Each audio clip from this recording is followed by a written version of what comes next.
So yun, what's up? Yan, Miggy again from Manservico. Back in again with another video. Makikita naman tong property na to. Napakalaki. Nga pala, itong property na to, duplex. Pwede itong ibenta na isa lang or gusto nyong bilhin na asset, dalawa. Nasa sa inyo yan, pero mas maganda kung set. Yan. So ngayon, yung carport, kasya dito isang sedan, tas motor. Yan. Meron na rin yan ditong toilet and bath. Na toilet lang. Yan. Pwedeng gawing storage to. Tapos ito, access to. Mamaya papakita ko sa inyo. So ito, yan, may garden na rin dito na maliit. Or malaki pa tong space na to. Pwede nyong gawin to na swimming pool kung gusto nyo maglagay sa likod. Yan. Ganda yan. So ito ngayon, papasok na tayo ng living area. Makikita nyo, solid wood to. Ito na kagad yung living area, malaki. Yan. Tapos sa tingin ko dito, pwede maglagay ng dining dito, dining table, para katabi ng kitchen area.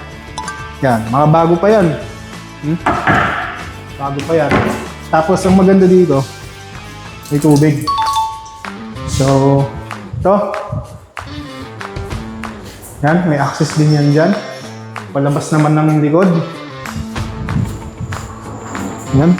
Pwede nyo gawing laundry area to. Tapos ito, pwede nyo gawing storage. Nasa sa inyo yan. Kasi ito yung sinasabi ko sa inyo na pwede nyo pang lagyan ng kung ano-ano. Tingin ko pwede dito jacuzzi. Ito kalaki. Dito nyo ilagay yung jacuzzi. Sa part na yan.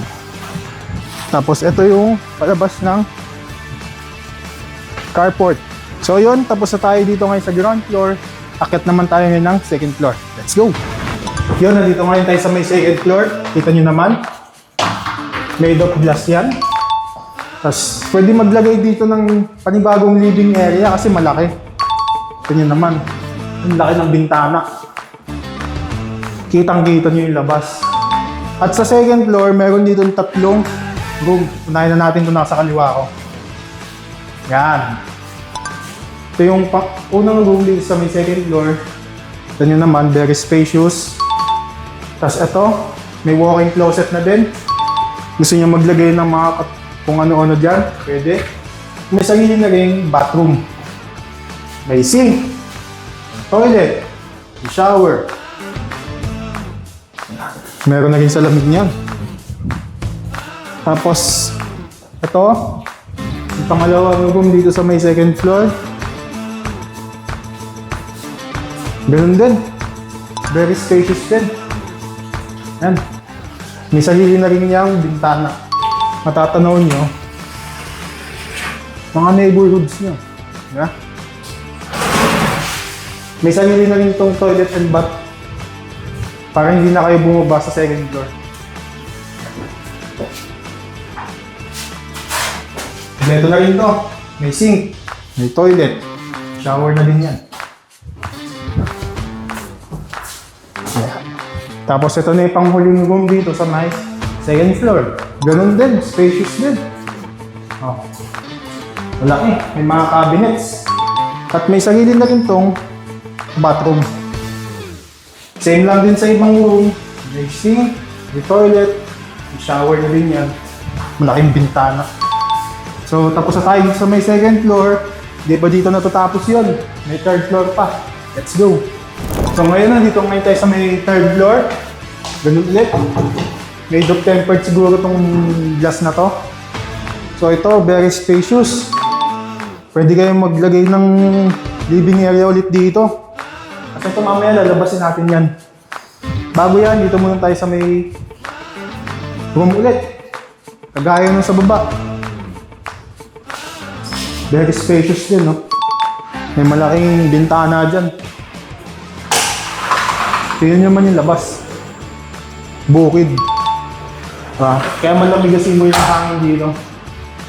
Tapos dito naman sa part na to, walk-in closet ulit. Tapos andito na yung bathroom.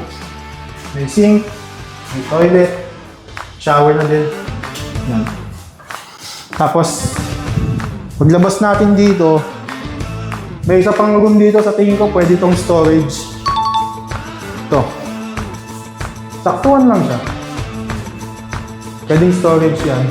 Kasi ito yung balcony. Ito nyo naman, laki. Oh. Kitang-kita nyo yung labas. Madami kayong pwedeng gawin dito. Dahil sobrang laki ng balcony. May sarili na rin yan toilet. Yan. Toilet lang yan para hindi na kayo bumaba. Kung halimbawa may party-party dito, gatherings, hindi na kayo bababa kasi may sariling toilet na yan.